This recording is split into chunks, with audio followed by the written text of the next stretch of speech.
தமிழக மக்கள் விரும்பும் நம்ம தங்கமயில் இப்போ சென்னையிலும் கோலாகல ஆரம்பம். தங்கம் வாங்க தங்கமயிலுக்கு வாங்க. ஆயில் புல்லிங் அது எப்படி பண்ணுறது? காலை எழுந்ததும் எதுவும் சாப்பிடாமல் இதயம் வளத்தை வாயில ஊத்தி நல்லா கொப்பளிக்கணும். அப்புறம் அதை துப்பிடணும். இதுதான் ஆயில் புல்லிங்.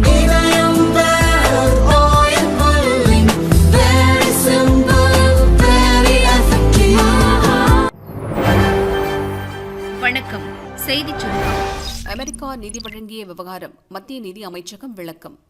அமெரிக்க அதிபராக பதவியேற்றுள்ள ட்ரம்ப் பல்வேறு அதிரடி நடவடிக்கைகளை எடுத்து வருகிறார்.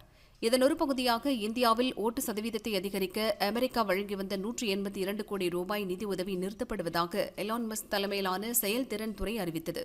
இதை வரவேற்ற ட்ரம்ப், இந்தியாவில் ஓட்டு சதவீதத்தை அதிகரிக்க முன்னாள் அதிபர் பைடன் நிர்வாகம் 182 கோடி ரூபாய் ஒதுக்கியது. இந்தியாவில் ஆட்சி மாற்றத்தை ஏற்படுத்தும் முயற்சியில் இது நடந்தது என்று குறிப்பிட்டிருந்தார். இந்த குற்றச்சாட்டு இந்திய அரசியலில் பரபரப்பை ஏற்படுத்தியுள்ளது. காங்கிரசுக்கும் பாஜகவுக்கும் இடையே வார்த்தை மோதல் ஏற்பட்டுள்ளது. வெளிநாட்டு சக்திகளின் கருவியாக ராகுல் செயல்படுவதாக பாஜக விமர்சித்தது. அதே சமயம் இந்தியாவின் அரசு மற்றும் அரசு சாரா நிறுவனங்களுக்கு இதுவரை வழங்கப்பட்ட அமெரிக்க நிதி உதவிகள் குறித்த வெள்ளை அறிக்கை வெளியிட வேண்டும் என்று காங்கிரஸ் வலியுறுத்தியது. இந்த நிலையில் மத்திய நிதி அமைச்சகம் 2023-24 ஆண்டுக்கான அறிக்கை ஒன்றை வெளியிட்டுள்ளது.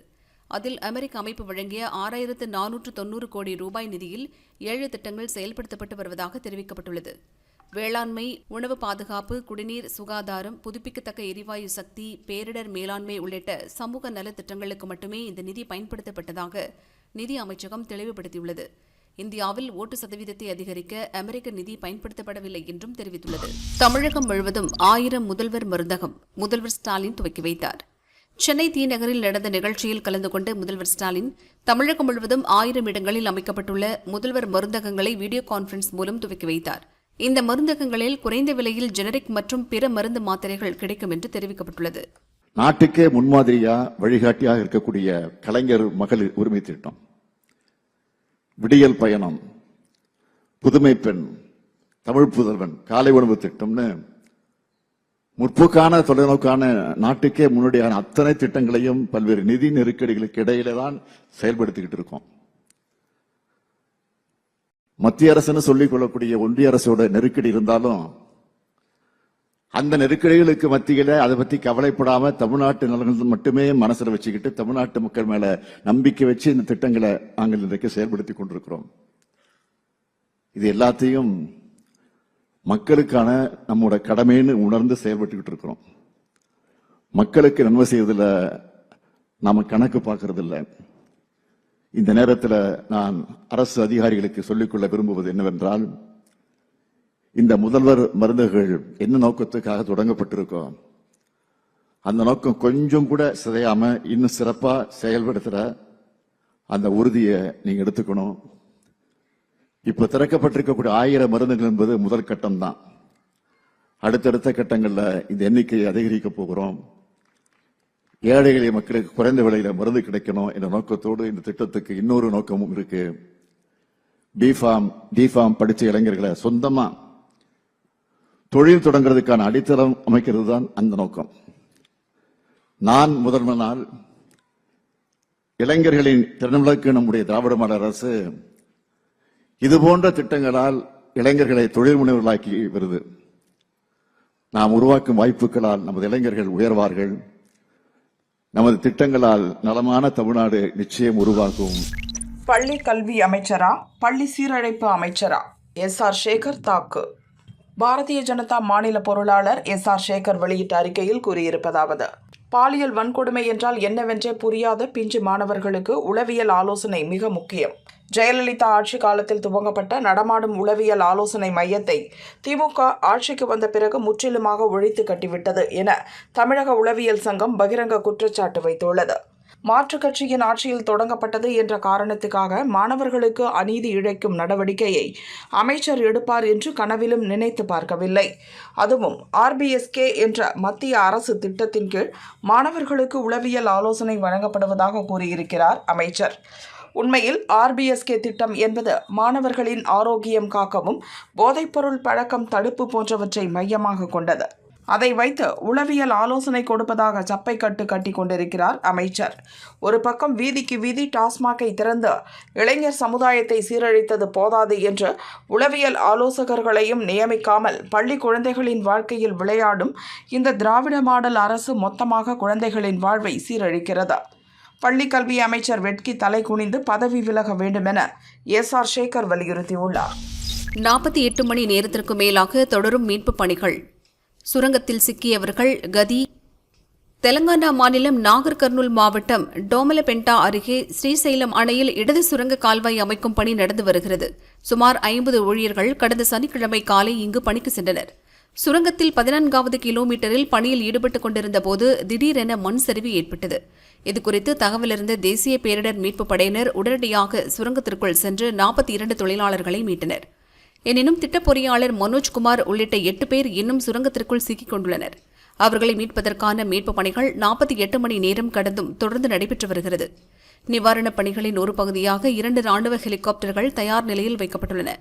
தேசிய பேரிடர் மீட்புப் படையைச் சேர்ந்த 120 பேரும், துணை பேரிடர் மீட்புப் படையைச் சேர்ந்த 70 பேரும், சிங்கரேணி நிலக்கரி சுரங்க மீட்புக் குழுவைச் சேர்ந்த 35 பேரும், ஹைட்ரோ குழுவைச் சேர்ந்த 15 பேரும் மீட்புப் பணிகளில் ஈடுபட்டுள்ளனர். தொழிலாளர்களை மீட்டு வெளியே கொண்டு வந்தவுடன் காயமடைந்தவர்களுக்கு உடனடி மருத்துவ சிகிச்சை அளிக்க சிறப்பு மருத்துவ முகாம்கள் ஏற்பாடு செய்யப்பட்டுள்ளன. 3 குழுவாக சுமார் 50 பேரும் சுரங்கத்திற்குள்ளே சென்று மீட்புப் பணிகளை தொடர்ந்து மேற்கொண்டு வருகின்றனர். ஆனால் மீட்புக் குழுவினர் 11.6 கிலோமீட்டர் வரை மட்டுமே சுரங்க ரயிலில் செல்ல முடிகிறது. அதன் பின் நடந்து செல்ல வேண்டிய நிலை ஏற்படுகிறது. அவ்வாறு நடந்து செல்லும் வழியிலும் முழங்கால் வரை ஒரு இடத்திலும் அதன் பிறகு கழுத்து வரை தண்ணீர் சேர்ந்துள்ளதால் மேற்கொண்டு செல்ல முடியாத நிலை ஏற்பட்டுள்ளது. தொடர்ந்து தண்ணீர் வரத்தும் இருந்து வருவதால் தண்ணீர் மற்றும் அங்கு மணல் வெளியேற்ற வேண்டிய அவசியம் ஏற்பட்டுள்ளது. மேலும் தண்ணீரின் வேகத்திற்கு ஒரு பெரிய ராட்சத போர்வெல் இயந்திரமும் அடித்து வரப்பட்டு சுரங்கத்திற்குள் உள்ளதால் மேற்கொண்டு செல்ல முடியாத நிலை ஏற்பட்டுள்ளது. மீட்புக் குழுவினர் சுரங்கத்தில் சிக்கிக் கொண்டவர்களின் பெயர்களை கொண்டு அழைத்தாலும் எந்தவித பதிலும் அவர்களிடமிருந்து வரவில்லை என மீட்புக் குழுவினர் தெரிவித்தனர். எனினும் அவர்கள் அனைவரும் பாதுகாப்பாக திரும்ப வேண்டுமென அனைவரும் முழு முயற்சியில் ஈடுபட்டுள்ளனர். அனுமதியின்றி இயங்கிய கல்குவாரி 2 VAOக்கள் சஸ்பெண்ட். நாமக்கல் அடுத்த கொண்டப்பன் நாயக்கன்பட்டியில் அனுமதியின்றி கற்களை வெட்டி எடுப்பதாக வருவாய் அதிகாரிகளுக்கு தகவல் கிடைத்தது. சென்ற 19 அன்று நாமக்கல் RDO பார்த்திபன் தலைமையில் போலீசாருடன் சென்று ஆய்வு செய்தனர். அப்போது அங்கு கல் உடைத்துக் கொண்டிருந்த தொழிலாளர்கள் தப்பியோடி தலைமறைவாகினர். கல்குவாரியில் நிறுத்தப்பட்டிருந்த ஹிட்டாச்சி, கம்ப்ரஸர், டிராக்டர்கள், லாரிகள், 2 வீலர் பறிமுதல் செய்யப்பட்டது. சம்பவம் தொடர்பாக சிவகுமார், சுபாஷ், பழனிசாமி, சந்துருமலை உள்ளிட்ட 8 பேரை போலீசார் தேடி வருகின்றனர். அரசு புறம்போக்கு நிலத்தில் 2 ஆண்டுகளாக அனுமதியின்றி இந்த முறைகேடு நடந்துள்ளது.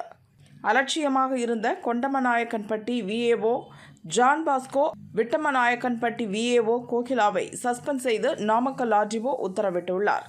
கனிம வளத்துறையிலும் உதவி புவியியல் ஆய்வாளர் ஒருவர் மீது துறை ரீதியான நடவடிக்கை எடுக்கப்பட்டுள்ளதாக கூறப்படுகிறது. வேதா நிலையத்தில் ரஜினி, ஜே படத்துக்கு மலரஞ்சலி. முன்னாள் முதல்வர் ஜெயலலிதாவின் 77வது பிறந்தநாளை முன்னிட்டு சென்னை போயஸ் கார்டனில் உள்ள வேதா நிலையத்துக்கு சூப்பர் ஸ்டார் ரஜினிகாந்த் சென்றார். அலங்கரிக்கப்பட்டிருந்த ஜெயலலிதா படத்துக்கு ரஜினிகாந்த் மலர் தூவி மரியாதை செலுத்தினார்.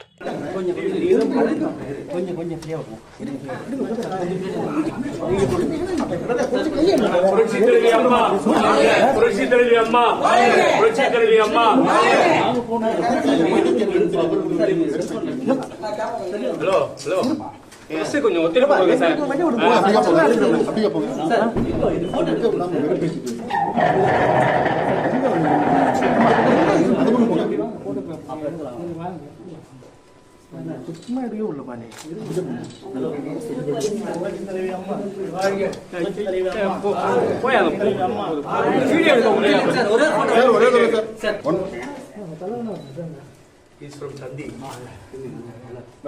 ஜெயலலிதாவின் அண்ணன் மகள் தீபா, அவரது கணவர் மாதவன் உள்ளிட்டோரும் ஜெயலலிதா படத்துக்கு மலரஞ்சலி செலுத்தினர்.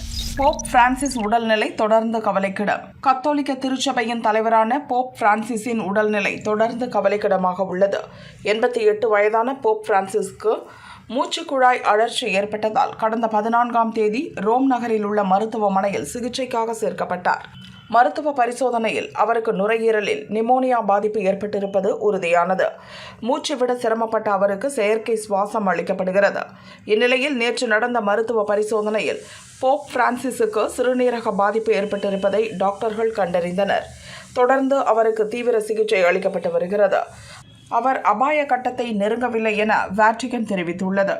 போப் பிரான்சிஸ் உடல்நிலை மோசமாக இருப்பதால் உலகெங்கிலும் உள்ள கத்தோலிக்கர்கள் கவலை அடைந்துள்ளனர். அவர் குணமடைய பிரார்த்தனை செய்கின்றனர்.